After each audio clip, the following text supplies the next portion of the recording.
Hello friends, audio book में आपका स्वागत है। तो चलिए आज हम शुरू करेंगे चैप्टर 4 का नेक्स्ट पार्ट। इसमें हम पिछले अध्याय में चैप्टर 4 के पिछले वीडियो में जो कुछ छूट गया था वो इसमें कंप्लीट करेंगे। तो चलिए शुरू करते हैं। आज का पहला टॉपिक है आपातकालीन प्रावधान। आपातकाल की स्थिति से प्रभावशाली ढंग से निपटने के लिए भारतीय संविधान में राष्ट्रपति के लिए बृहद आपातकालीन प्रावधानों की व्यवस्था है। इन प्रावधानों को भारत संविधान में शामिल करने का उद्देश्य है देश की संप्रभुता, एकता, अखंडता और सुरक्षा, संविधान एवं देश में लोकतांत्रिक ढांचे को सुरक्षा प्रदान करना। संविधान में 3 प्रकार के आपातकाल की विवेचना की गई है। अनुच्छेद 352 के तहत राष्ट्रीय आपातकाल, युद्ध, आक्रमण व सशस्त्र विद्रोह से पैदा हुई राष्ट्रीय अशांति की अवस्था में राष्ट्रीय आपातकाल लगाया जाता है, जो पहला है। वहीं दूसरा है राज्य में आपातकाल, जिसे राष्ट्रपति शासन कहते हैं। अनुच्छेद 356 के तहत राज्यों में संवैधानिक तंत्र की असफलता पे या अनुच्छेद 365 के तहत केंद्र के निर्देशों का अनुपालन करने में असफलता पे लगाया जाता है। तीसरा है वित्तीय आपातकाल। अनुच्छेद 360 के तहत भारत में वित्तीय स्थिरता या प्रत्यय संकट में हो तो लगाया जाता है। आपातकाल के दौरान देश की पूरी सत्ता केंद्र सरकार के हाथों में आ जाती है और राज्य केंद्र के नियंत्रण में चले जाते हैं। इससे संविधान में संशोधन किए बगैर देश का ढांचा संघीय से एकात्मक हो जाता है। राजनीतिक तंत्र का संघीय सामान्य परिस्थितियों के दौरान से एकात्मक आपातकाल के दौरान में परिवर्तित होना भारतीय संविधान की एक अद्वितीय विशेषता है। 16 नंबर है त्रिस्तरीय सरकार। मूल रूप से अन्य संघीय संविधानों की तरह भारतीय संविधान में 2 स्तरीय राज्य व्यवस्था, केंद्र व राज्य और संगठन के संबंध में प्रावधान तथा केंद्र और राज्यों की शक्तियों का अंतर्दृष्टि थी। बाद में 1992 में 73वें व 74वें संविधान संशोधन ने त्रिस्तरीय स्थानीय सरकार का प्रावधान किया गया, जो विश्व के किसी और संविधान में नहीं है।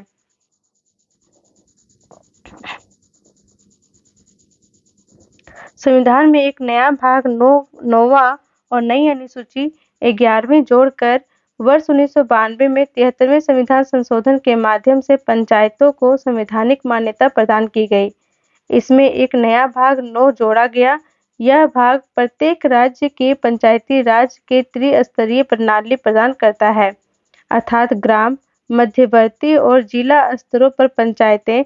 इसी प्रकार से 74वें संविधान संशोधन विधेयक 1992 ने एक नए भाग 9A और नई अनुसूची 12वीं को जोड़कर नगर पालिकाओं, शहरी स्थानीय सरकारों को संवैधानिक मान्यता प्रदान की। यह भाग प्रत्येक राज्य में 3 प्रकार के नगर पालिकाओं का प्रावधान करता है, अर्थात एक संक्रमणकालीन क्षेत्र के लिए नगर पंचायत, एक छोटे शहरी क्षेत्र के लिए नगर पालिका परिषद और एक बड़े शहरी क्षेत्र के लिए नगर निगम। 17वां नंबर सहकारी समितियां। 97वां संविधान संशोधन अधिनियम 1911 ने सहकारी समितियों को संवैधानिक दर्जा और संरक्षण प्रदान किया। इस संदर्भ में इसने निम्न 3 परिवर्तन इसने संविधान में किए। पहला परिवर्तन, इसने सहकारी समिति गठित करने के अधिकार को मौलिक अधिकार बना दिया, अनुच्छेद 19 के तहत। दूसरा परिवर्तन इसने किया कि इसने एक नया राज्य का नीति निर्देशक तत्व जोड़कर सहकारी समितियों को प्रोत्साहन देने का काम किया, अनुच्छेद 43 के तहत।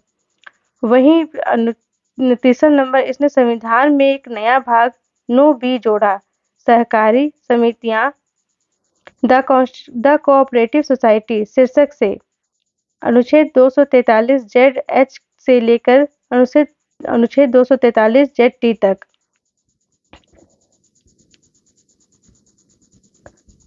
नया भाग 9B के अंतर्गत अनेक ऐसे प्रावधानों के द्वारा सुनिश्चित किया गया है कि देश भर में सहकारी समितियां लोकतांत्रिक, व्यावसायिक, स्वायत्त ढंग से और आर्थिक मजबूती के साथ कार्य करें। यह संसद को अंतर राज्य सहकारी समितियों तथा राज्य विधायिकाओं को अन्य सहकारी समितियों के लिए उपयुक्त कानून बनाने की शक्ति प्रदान करता है। संविधान की आलोचना। भारत का संविधान देश के संविधान सभा द्वारा बनाया और अंगीकार किया गया की आलोचना निम्नलिखित आधारों पर की जाती है। पहला, उधार का संविधान। आलोचक कहते हैं कि भारतीय संविधान में नया और मौलिक कुछ भी नहीं है। वे इसे उधार का संविधान या उधारी की एक बोरी अथवा एक होच-पोच कॉन्स्टिट्यूशन दुनिया के संविधानों के लिए विभिन्न दस्तावेजों की पेबंदगिरी आदि कहकर संबोधित करते हैं। लेकिन ऐसी आलोचना पक्षपातपूर्ण और अतार्किक है। ऐसा इसलिए कि संविधान बनाने वालों ने अन्य संविधानों की आवश्यक संशोधनों करके ही भारतीय परिस्थितियों में उनकी उपयुक्तता के आधार पर उनकी कमियों को दरकिनार करके ही स्वीकार किया है। उपरोक्त आलोचना के उत्तर देते हुए बी.आर. अम्बेडकर ने संविधान सभा में कहा कि कोई पूछ सकता है कि इस घड़ी दुनिया के इतिहास में बनाए गए संविधान में नया कुछ हो सकता है। 100 साल से अधिक हो गए जब दुनिया का पहला लिखित संविधान बना। इसका अनुसरण अनेक देशों ने किया और अपने देश के संविधान को लिखित बनाकर उसे छोटा बना दिया। किसी संविधान का विषय क्षेत्र क्या होना चाहिए, यह पहले ही तय हो चुका है। उसी प्रकार किसी संविधान के मूलभूत तत्वों की जानकारी और मान्यता आज पूरी दुनिया में है। इन तथ्यों को ध्यान में रखते हुए सभी संविधानों में मुख्य प्रावधानों में समानता दिख सकती है। केवल एक नई चीज यह हो सकती है कि किसी संविधान में जिसका निर्माण इतने विलंब से हुआ है कि उसमें गलतियां को दूर करने और देश की जरूरतों के अनुरूप उसको ढालने की विविधता उसे मौजूद रहे। यह दोषारोपण कि यह संविधान अन्य देशों के संविधान के ही हूबहू नकल है, मैं समझता हूँ संविधान के यथेष्ट अध्ययन पर आधारित नहीं है। दूसरा आलोचना 1935 के अधिनियम की कार्बन कॉपी। आलोचकों ने कहा कि संविधान निर्माताओं ने बड़ी संख्या में भारत सरकार अधिनियम 1935 के प्रावधान भारत के संविधान में डाल दिए। इससे संविधान 1935 के अधिनियम की कार्बन कॉपी बनकर रह गया है या फिर उसकी ही संशोधित रूप। उदाहरण के लिए एन श्रीवास्तव का कहना है कि भारतीय संविधान भाषा और वस्तु दोनों ही तरह से 1935 के अधिनियम की नकल है। उसी प्रकार सर आइवर जेनिंग्स ब्रिटिश संविधानवेत्ता ने कहा कि संविधान भारत सरकार अधिनियम 1935 से सीधे निकलता है, जहां से वास्तव में अधिकांश प्रावधानों का पाठ बिल्कुल उतार लिया गया है। पुनः पी.आर. देशमुख संविधान सभा सदस्य ने टिप्पणी की कि संविधान अनिवार्यतः भारत सरकार अधिनियम 1935 ही है, बस वयस्क मताधिकार उसमें जोड़ दिया गया है। उपरोक्त आलोचनाओं का उत्तर संविधान सभा में बी.आर. अम्बेडकर ने इस प्रकार दिया। जहां तक इस आरोप की बात है कि प्रारूप संविधान में भारत सरकार अधिनियम 1935 का अच्छा खासा हिस्सा शामिल कर लिया गया है, मैं क्षमा याचना नहीं करूंगा। उधार लेने में कुछ भी लज्जास्पद नहीं है। इसमें साहित्यिक चोरी शामिल नहीं है। संविधान की मूल विचारों पर किसी का एकस्व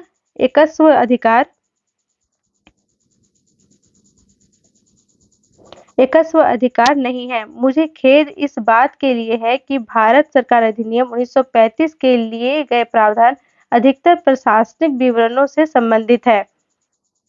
तीसरा नंबर, गैर भारतीय अथवा भारतीयता विरोधी। आलोचकों के अनुसार भारत का संविधान गैर भारतीय या भारतीयता विरोधी है, क्योंकि यह भारत के राजनीति परंपराओं अथवा भावनाओं का प्रतिनिधित्व नहीं करता। उनका कहना है कि संविधान की प्रकृति विदेशी है, जिससे यह भारतीय परिस्थितियों के लिए अनुपयुक्त और अकारण है। इस संदर्भ में के हनुमंथैया संविधान सभा सदस्य ने टिप्पणी की, हम वीणा और सितार का संगीत चाहते थे, लेकिन यहाँ हम एक इंग्लिश बैंड का संगीत सुन रहे हैं। ऐसा इसलिए कि हमारे संविधान निर्माता उसी प्रकार से शिक्षित हुए हैं। उसी प्रकार लोकनाथ मिश्रा, एक अन्य संविधान सभा सदस्य, ने संविधान की आलोचना करते हुए इसे पश्चिमी का दासवत अनुकरण बल्कि पश्चिम की दासवत आत्मसमर्पण कहा है। लक्ष्मी नारायण साहू, एक अन्य संविधान सभा सदस्य का कहना था, जिन आदर्शों पर यह प्रारूप संविधान गढ़ा गया है, भारत की मूलभूत आत्मा उनमें प्रकट नहीं होती। यह संविधान उपयुक्त सिद्ध नहीं होगा और लागू होने के फौरन बाद ही टूट जाएगा। चौथा नंबर, गांधीवाद से दूर संविधान। आलोचकों के अनुसार भारत का संविधान गांधीवादी दर्शन और मूल्यों के प्रतिबिंबित नहीं करता, जबकि गांधी जी हमारे राष्ट्रपिता हैं। उनका कहना था कि संविधान ग्राम पंचायत तथा जिला पंचायतों के आधार पर निर्मित होना चाहिए था। इस संदर्भ में वही सदस्य के हनुमंथैया ने कहा कि यह वही संविधान है जिसे महात्मा गांधी कभी नहीं चाहते और न ही संविधान पर उन्होंने विचार किया होगा। टी प्रकाशन संविधान सभा के एक और सदस्य इसे इस कमी का कारण गांधी जी के आंदोलन में अंबेडकर की सहभागिता नहीं होना तथा साथ ही गांधीवादी विचारों के प्रति उनका तीव्र विरोध को बताते हैं। महाकाय आकार। आलोचक कहते हैं कि भारत का संविधान बहुत भीमकाय और बहुत विस्तृत है, जिसमें अनेक अनावश्यक तत्व भी सम्मिलित है। सर आइवर जेनिंग्स, एक ब्रिटिश संविधान वेत्ता के विचार में जो प्रावधान बाहर से लिए गए हैं, उनका चयन बेहतर नहीं है और संविधान सामान्य रूप से कहें तो बहुत लंबा और जटिल है। इस संदर्भ में एच.वी. कामत, संविधान सभा के सदस्य, ने टिप्पणी की, प्रस्तावना जिस किरीट का हमने अपनी सभा के लिए चयन किया है, वह एक हाथी है। यह शायद इस तथ्य के अनुरूप ही है कि हमारा संविधान भी दुनिया में बने तमाम संविधानों में सबसे भीमकाय है। उन्होंने यह भी कहा, मुझे विश्वास है कि सदन इस पर सहमत नहीं होगा कि हमने एक हाथी-नुमा संविधान बनाया है। वकीलों का स्वर्ग। आलोचकों के अनुसार भारत का संविधान अत्यंत विविधतापूर्ण और बहुत जटिल है। उनके विचार में जिस कानूनी भाषा और मुहावरों को शामिल किया गया है, उनके चलते संविधान एक जटिल दस्तावेज बन गया है। वही सर आइवर जेनिंग्स इसे वकीलों का स्वर्ग कहते हैं। इस संदर्भ में एच.के. माहेश्वरी, संविधान सभा के सदस्य, का कहना था, प्रारूप लोगों को अधिक मुकदमेबाजी बनाता है। वे अदालतों की ओर अधिक उन्मुख होंगे, वे कम सत्यनिष्ठ होंगे और सत्य और अहिंसा के तरीकों का पालन वे नहीं करेंगे। यदि मैं ऐसा कह सकूं, तो यह प्रारूप वास्तव में वकीलों का स्वर्ग है। यह वाद एवं मुकदमों की व्यापक संभावना खोलता है और हमारे योग्य और बुद्धिमान वकीलों के हाथों में बहुत सारा काम देने वाला है। उसी प्रकार संविधान सभा के एक अन्य सदस्य पी.आर. देशमुख ने कहा, मैं यह कहना चाहूँगा कि सदन के समक्ष डॉक्टर आम्बेडकर ने जो अनुच्छेदों का प्रारूप प्रस्तुत किया है, मेरी समझ से अत्यंत भारी भरकम है, जैसा कि एक भारी भरकम जिल्द वाला विधि ग्रंथ हो। संविधान से संबंधित कोई दस्तावेज इतना अधिक अनावश्यक, विस्तृत और शब्द भंडार का इस्तेमाल नहीं करता है। शायद उनके लिए ऐसे दस्तावेज को तैयार करना कठिन था, जिसे मेरी समझ से एक विधि ग्रंथ नहीं बल्कि एक सामाजिक राजनीतिक दस्तावेज होना था। एक जीवंत स्पंदन युक्त जीवनदायी दस्तावेज। लेकिन हमारा दुर्भाग्य कि ऐसा नहीं हुआ और हम शब्दों से लद गए, जिन्हें बहुत आसानी से हटाया जा सकता था। चलिए अब हम संविधान के कुछ भागों पर नजर डालते हैं, जिसमें एक तरफ संविधान के भाग, विषय और संबंधित अनुच्छेद को दिखाया गया है। तो संविधान के भाग 1 जो है, वो संघ और उसके राज्य क्षेत्र से संबंधित है, जो अनुच्छेद 1 से लेकर 41 तक लिया गया है। वहीं भाग 2 नागरिकता से संबंधित है, जो अनुच्छेद 5 से 11 तक लिया गया है। भाग 3 मौलिक अधिकार से संबंधित है, जो अनुच्छेद 12 से 35 तक है। भाग 4 राज्य के नीति निर्देशक तत्व हैं, जो अनुच्छेद 36 से 51 तक है।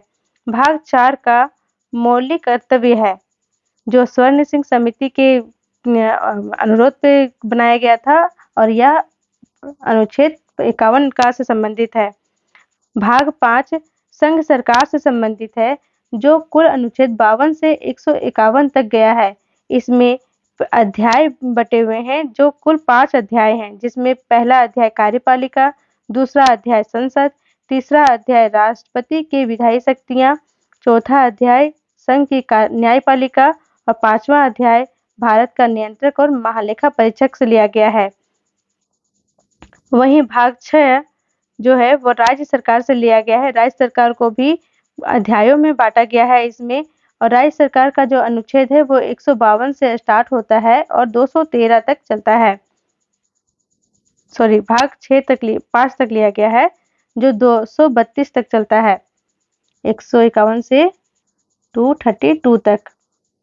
और इसमें साधारण पहला अध्याय तो साधारण है, दूसरा कार्यपालिका, तीसरा राज्य का विधानमंडल, चौथा राज्यपाल की विधायी शक्तियां और चौथा राज्यों का उच्च न्यायालय के बारे में दिया गया है, जो 214 से 232 तक गया है। और छठा नंबर है अधीनस्थ न्यायालय, 233 से 237 तक। भाग 7 राज्यों से संबंधित पहली अनुसूची का खंड खा, जिसे अब निरस्त कर दिया गया है। ये 238 जो अनुच्छेद है उसे निरस्त कर दिया गया है। भाग 8 संघ और राज्य क्षेत्र हैं, जो 239 से 242 तक है। भाग 9 पंचायतें हैं, हम लोग पढ़े थे 73वां संविधान संशोधन अधिनियम 1992 के तहत 243 से 243 ना तक। भाग 9 का नगर पालिकाएं हैं, जो 243 त से लेकर 243 छ तक है। भाग 9 खा सहकारी समितियां हैं, 243 ZH से ZT तक है। भाग 10 अनुसूचित और जनजातीय क्षेत्र हैं, 244 से 244 का। भाग 11 संघ और राज्य क्षेत्रों के बीच संबंधों का वर्णन है। इसमें 2 अध्याय है। पहला अध्याय विधायी शक्तियां, दूसरा अध्याय है प्रशासनिक शक्तियां। 245 से 263 तक दिया गया है, जिसमें पहला 245 से 255 तक विधायी संबंध दिए गए हैं, वहीं 256 से 263 तक प्रशासनिक संबंध है। भाग 12 जो है वो वित्त, संपत्ति, संविदाएं और वाद से संबंधित है, जिसमें भी अध्याय में बांटा गया है। पहला अध्याय वित्त, दूसरा ऋण, तीसरा संपत्ति, संविदा, अधिकार, बाध्यताएं और वाद में है, और चौथा जो है वो संपत्ति का अधिकार है। ये 264 से लेकर के 300 का तक है। ये जो संपत्ति का अधिकार है, हम लोग पढ़े थे कि पहले मौलिक अधिकार था, जिसे हटा दिया गया है, और अब भाग 12 के तहत 300 का में इसे अधिकार दिया गया है। भाग 13 में भारत के राज्य क्षेत्र के भीतर व्यापार और वाणिज्य और समागम है, जो अनुच्छेद 301 से 307 तक है। भाग 14 में हम राज्य एवं संघ एवं राज्यों के अधीन सेवाओं के बारे में पढ़ेंगे, और उसमें अध्याय 1 में सेवाएं और दूसरा में लोक सेवाओं के आयोग के बारे में पढ़ेंगे, 308 से 323 तक। भाग 14 का अधिकरण के बारे में पढ़ा जाएगा, जो 323 का से 323 खा है। भाग 15 निर्वाचन के बारे में पढ़ेंगे, निर्वाचन आयोग 324 से 329 का तक। भाग 16 में हम कुछ वर्गों के से संबंधित विशेष प्रावधानों के बारे में पढ़ेंगे, 330 से 342 तक। इसमें अनुसूचित जाति जनजातियों को दिए गए आरक्षण के प्रावधानों को हम पढ़ेंगे। भाग 17 में हम राजभाषा के बारे में पढ़ेंगे। पहला है अध्याय जो है संघ की भाषा, दूसरा अध्याय जो है वो प्रादेशिक भाषा, तीसरा अध्याय सर्वोच्च न्यायालय, उच्च न्यायालय आदि की भाषा के बारे में पढ़ेंगे, और चौथा विशेष निर्देश के बारे में पढ़ेंगे। इसमें 343 से 351 तक के अनुच्छेदों को हम वर्णित करेंगे। भाग 18 में हम आपात उपबंध के बारे में पढ़ेंगे, जो हम लोग पढ़े थे। इसमें 352 से लेकर 360 तक पढ़ेंगे। 352 के बाद 360, 356, 352, 356, 360। ये पढ़े थे हम लोग राष्ट्रीय आपातकाल, राष्ट्रपति शासन और ये वित्तीय आपातकाल। भाग 19 में हम प्रकीर्णन के बारे में पढ़ेंगे जो 361 से 367 है। वहीं भाग 20 में संविधान का संशोधन के बारे में पढ़ेंगे। 368 के बारे में इसमें डिटेल से पढ़ेंगे, संविधान का संशोधन कैसे होता है, किन परिस्थितियों में होता है। भाग 21 अस्थायी, संक्रमणशील और विशेष उपबंध के बारे में पढ़ेंगे जो अनुच्छेद 369 से 392 तक है। भाग 22 में हम संक्षिप्त नाम, प्रारंभ, हिंदी के पाठ्यकृत पाठ और निर्देशन के बारे में पढ़ेंगे जो 393 से 395 तक है। अब हम तालिका 4.2 देख लेते हैं। भारतीय संविधान के महत्वपूर्ण अनुच्छेद एक नजर में। अनुच्छेद 1 संघ का नाम और राज्य क्षेत्र। अनुच्छेद 3 नए राज्यों का निर्माण, वर्तमान राज्यों के क्षेत्रों, सीमाओं और नामों का परिवर्तन। अनुच्छेद 13 मूल अधिकारों को असंगत व उनका अल्पीकरण करने वाली विधियां।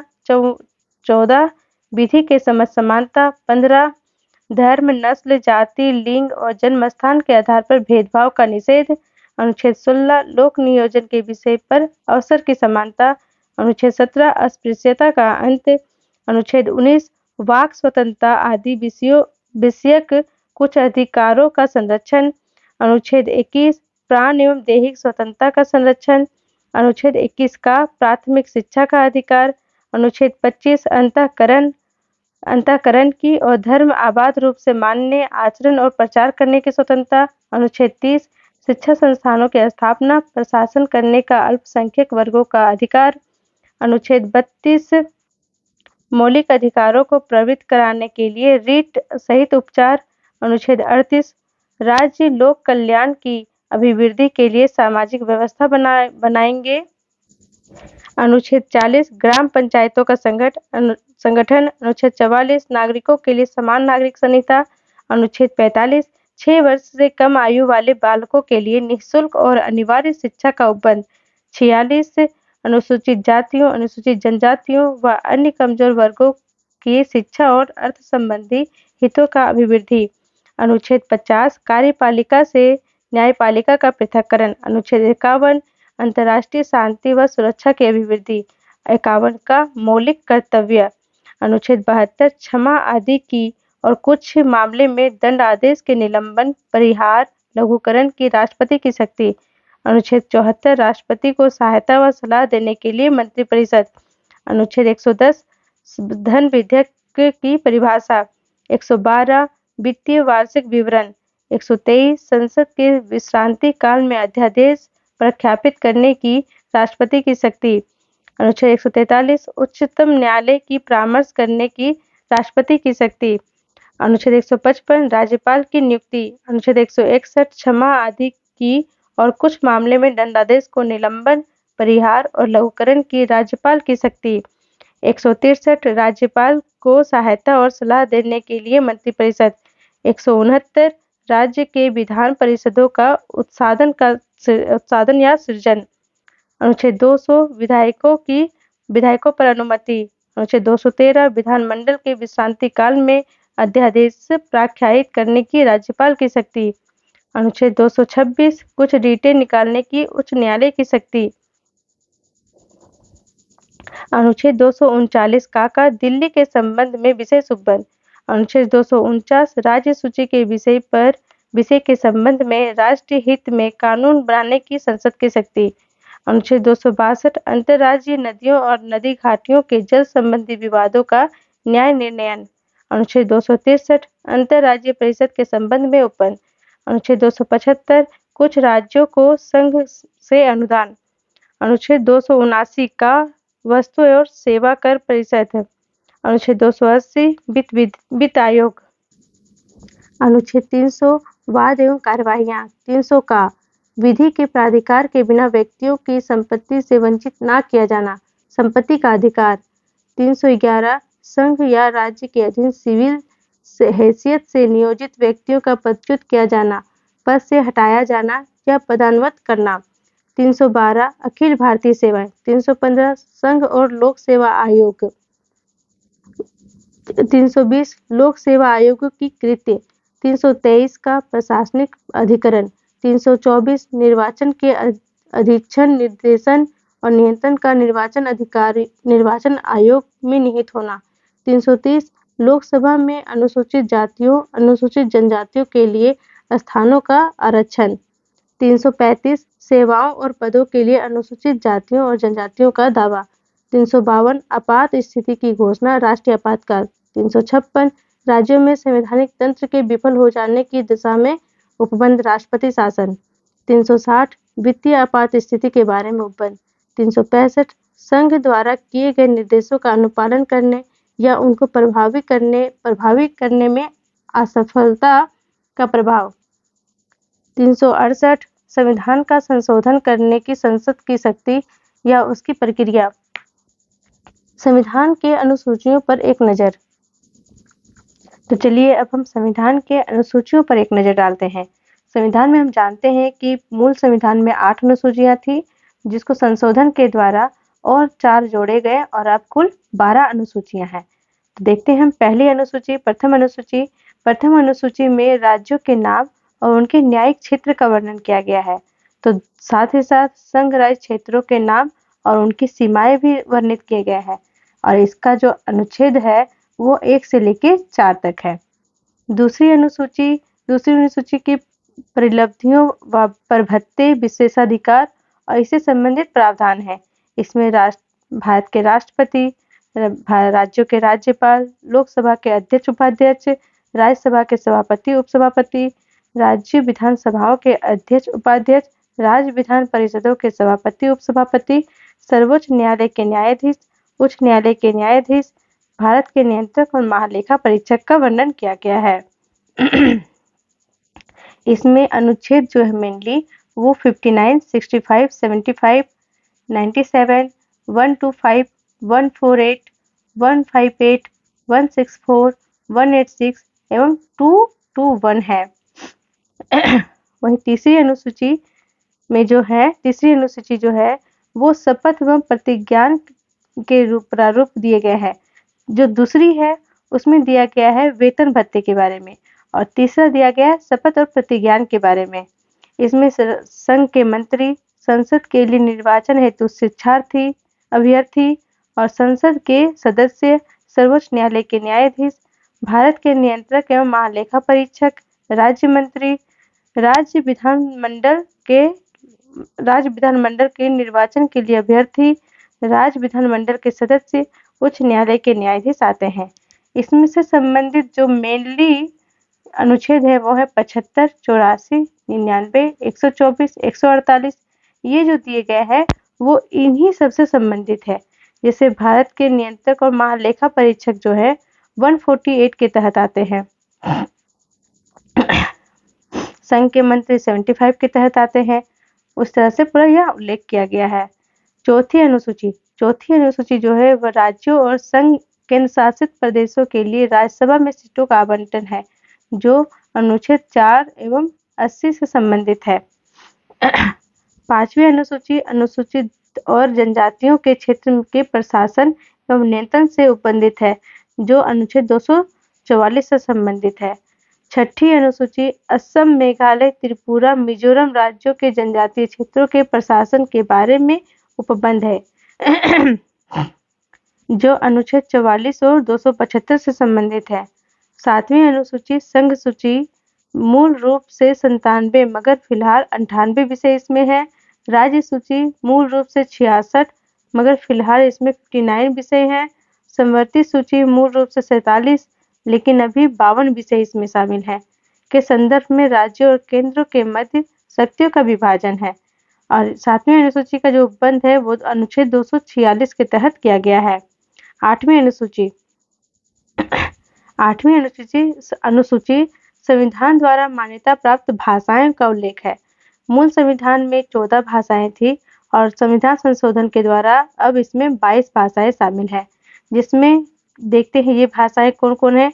असमिया, बोडो, बांग्ला, बोडो, डोगरी, गुजराती, हिंदी, कन्नड़, कश्मीरी, कोंकणी, मैथिली, मलयालम, मणिपुरी, मराठी, नेपाली, ओडिया, पंजाबी, संस्कृत, संथाली, सिंधी, तमिल, तेलुगु, उर्दू सिंधी भाषा को 1967 में 21वां संविधान संशोधन द्वारा जोड़ा गया था। वहीं कोंकणी, मणिपुरी और नेपाली को 71वां संविधान संशोधन द्वारा 1992 में जोड़ा गया था। और वहीं डोंगरी, संथाली और मैथिली को और बोडो को 92वां संविधान संशोधन द्वारा 2003 में जोड़ा गया। ओडिया का नाम बदलकर 2011 में ओडिया कर दिया गया है। 9वीं अनुसूची, ये प्रथम संविधान संशोधन द्वारा जोड़ा गया था। पहले यहाँ पढ़ लेते हैं। भू सुधारों, जमींदारी प्रणाली के उन्मूलन से संबंधित राज्य विधानमंडलों और अन्य मामलों से संबंधित संसद के अधिनियम और विनियम मूलतः 13 परंतु वर्तमान में 282 है।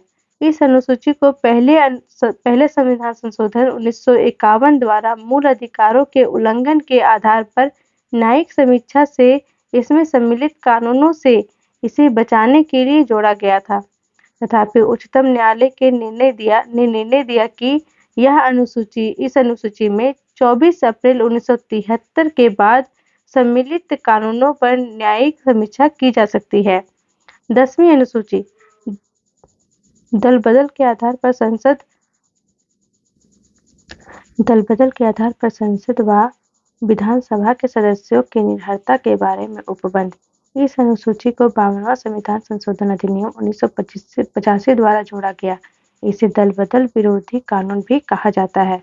10वीं अनुसूची को मूलतः दल बदल विरोधी कानून कहा जाता है, जो 52वां संविधान संशोधन अधिनियम द्वारा 1985 में जोड़ा गया। 11वीं अनुसूची, पंचायतों की शक्तियां, प्राधिकार व जिम्मेदारियां। इसमें 29 विषय हैं। इस अनुसूची को 73वां संविधान संशोधन अधिनियम 1992 द्वारा जोड़ा गया। इसका अनुच्छेद जो है 243 से 6 है। वहीं 12वीं अनुसूची, नगर पालिका की शक्तियां, प्राधिकार व जिम्मेदारियां। इसमें 18 विषय है। इस अनुसूची को 74वां संविधान संशोधन अधिनियम 1992 द्वारा जोड़ा गया। संविधान के स्रोत एक नज़र में। भारत का संविधान जो कहते हैं कि अन्य संविधान से उधार लिया गया है, तो किस किस संविधान से क्या क्या लिया गया है, ये जो दोषारोपण हुआ है उसके बारे में पढ़ेंगे। स्रोत, एक तरफ स्रोत है, दूसरी तरफ ली गई विशेषताएं हैं। तो कहते हैं कि भारत का संविधान 1935 के संविधान का हूबहू कॉपी है। तो देखते हैं इसे क्या लिया गया। संघीय तंत्र, राज्यपाल का कार्यकाल, न्यायपालिका, लोक सेवा आयोग, आपातकालीन उपबंध व प्रशासनिक विवरण। ब्रिटेन के संविधान से लिया गया है। संसदीय शासन, विधि का शासन, विधायी प्रक्रिया, एकल नागरिकता, मंत्रिमंडल प्रणाली, परमाधिकार लेख, संसदीय विशेषाधिकार और द्विसदनवाद। संयुक्त राज्य अमेरिका का संविधान से लिया गया उपबंध, मूल अधिकार, न्यायपालिका की स्वतंत्रता, न्यायिक पुनरावलोकन का सिद्धांत, उपराष्ट्रपति का पद, उच्चतम न्यायालय, उच्च न्यायालय के न्यायाधीशों का पद से हटाया जाना और राष्ट्रपति पर महाभियोग।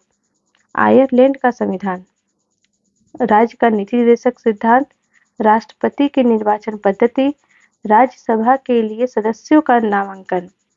कनाडा का संविधान, सशक्त केंद्र के साथ संघीय व्यवस्था, अवशिष्ट शक्तियों का केंद्र में निहित होना, केंद्र द्वारा राज्य के राज्यपालों की नियुक्ति और उच्चतम न्यायालय का परामर्शी न्याय निर्णय।